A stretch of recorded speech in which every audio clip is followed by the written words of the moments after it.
So it was an ordinary day. I was meeting up with my trainer, and we were gonna continue doing our basketball drills. Yes, I have a personal trainer who played as a player, trained some NBA players as well. A really good guy. He's training me to do a lot of things. And then I started talking about the NBA in the 1960s and how I look at the film from the 60s and how I want to learn from that too. And then he knows that I love talking about the 1960s basketball, how I appreciate the legends from. He heard a guy with a Boston accent talking about the NBA to his left, who was working out. And then he walks up to him. He says, "Hey, you an NBA fan?" And then the guy said, "Yes, I'm a Celtic fan. I've been watching the Celtics for years." And then my trainer asks him this: "So you must have seen Larry Bird play?" But then the Celtic fan to his left said, "No, I watched Bill Russell play." And then the two started getting into a conversation about 1960s basketball. My trainer told me that I should meet up with him and interview him about 1960s basketball. And I immediately could not miss that opportunity. I had to record this. So I recorded the whole conversation, and y'all are finna hear his answers. So the first question I asked him was how good was Bill Russell? How great was he? Because this man was at Game 7 of the 1962 NBA Finals. He saw Russell, he went to their games, he saw him battle Wilt Chamberlain, he saw everything. So that's the kind of thing I want to know. I wanted to ask him everything. So the first question I asked him was, how good was Bill Russell? Yeah, he was terrific. He was terrific. He was, how can I describe him? First of all, he was a very dominant player on the court. Everybody was afraid of him. Afraid? Yeah, because he was a defensive genius. He knew how to smell out where the ball was going, and he was tall, thin, and he had these long arms. You couldn't get a ball over him. A rebound. Oh, he was rebound, but more even defensive. He blocked shots. And the other guys, they would try to run in. And I always see highlights of him come. A dude would be wide open, taking the left. He would show up out of nowhere, swatting the ball out of nowhere. He was a presence on the court. He was just so dominant, and he dominated Wilt Chamberlain, who was the best scorer in those days. That's new to me, because I always hear about how Wilt was destroying him. Wow, he dropped a lot of points on him, but Russell must have been a very good team leader to lead them to victories all the time. Definitely was. Russell was in a class to himself because of his defensive skills. He wasn't necessarily a good offensive player. I don't know how many points his... Yeah, he only averaged for his career, I checked out, he only averaged for his career about 15 points a game, and only on 41% shooting. I actually wanted to ask someone you saw the man Wilt Chamberlain play with your eye? Sure. I believe that Wilt Chamberlain is the most dominant, physical force that ever came into the NBA.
Chamberlain was 7'1". Yeah, and 270 pounds. He was a massive guy. What kind of game did you see Wilt Chamberlain versus Bill Russell? Well, whenever I guess he was at first with the Philadelphia Warriors.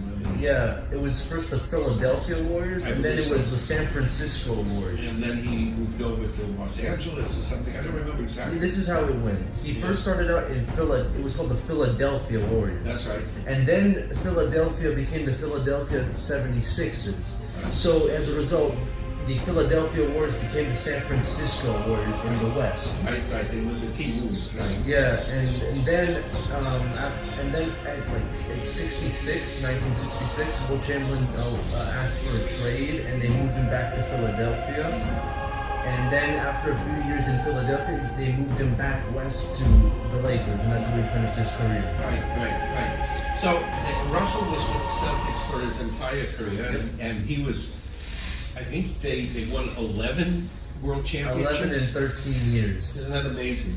They only missed. That means every year they were at the championships. Right. And only 2 years. In that entire streak, right.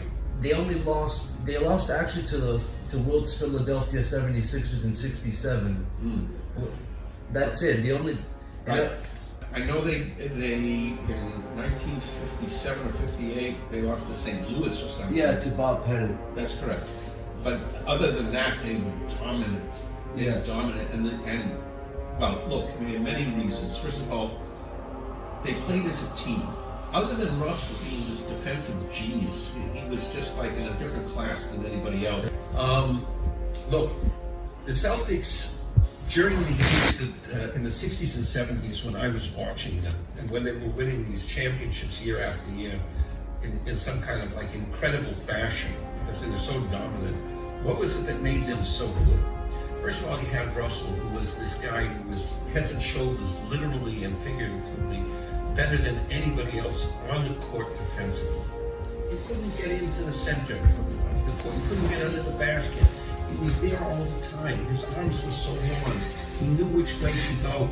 He could jump higher than anybody else. They didn't have a chance against him. And of course, he was a great rebounder, and he was a great team player. And that's where the Celtics were so good. First of all, he had a great coach, Red Auerbach. Red was clever. Yeah. He was able to understand the game better than anyone else in his day. And I'll tell you how. First of all, up until Red Auerbach came about, basketball was a very slow game. Yeah. They would dribble up the court. The mentality of the game was still, let's bring the ball up, let's set the guys up, have the guy move around, let's see who can get clear and throw the ball. Red Auerbach said, hey, let's do something better. Let's do a fast break. And his whole strategy was fast break as much as possible. Meaning to say, get the ball back down the court as quickly as possible before the defense can set themselves up. It's quite smart, actually. It was excellent. And the Celtics practiced that more so than the other teams. It took them a long time to really understand the value of fast break. Yeah. The Celtics were a team, and the guys who played on the team were very non-ego centric. Team players. Auerbach understood to get guys who weren't concerned about how many points they got that game, but how they could help the team win the game.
And it came out because year after year, they would beat teams, with your Oscar Robertsons and your Jerry Wests and your Elgin Baylors and your Wilt Chamberlains and so on and so forth. Yeah, Hal Greer. You also had Nate Thurman. Phenomenal players. Yeah.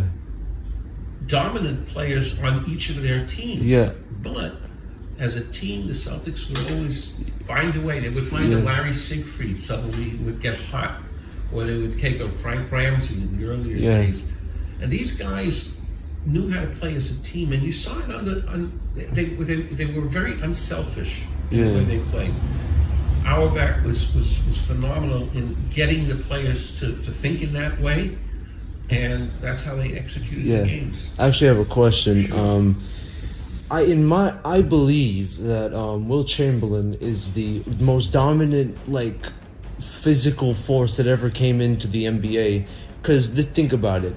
He's a 7-footer, a 7'1", 290, 275, even 300 in the last days of his career.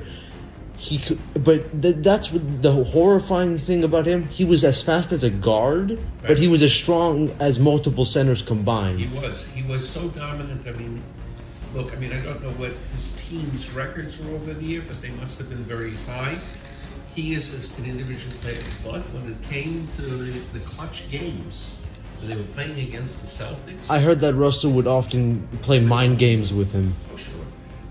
Russell was first of all, both of them were nice guys. And they probably were good friends. Yeah, off the court, just on the court, it's a different story. They played the game competitively as they're supposed to, because they're professionals. Yeah. But Russell always was dominant. At the end of the day, Russell would win over Chamberlain. Yeah, I always hear that. Because as great as Chamberlain was as an offensive player, Russell was a better defensive player. Yeah, that's where the difference is. Yeah, that's the thing. They're like two sides of the same coin. Mm-hmm. It's like offense versus defense. Right. Who wins? Right. But in my, I wondered, as coming from someone who saw him in person. Yeah.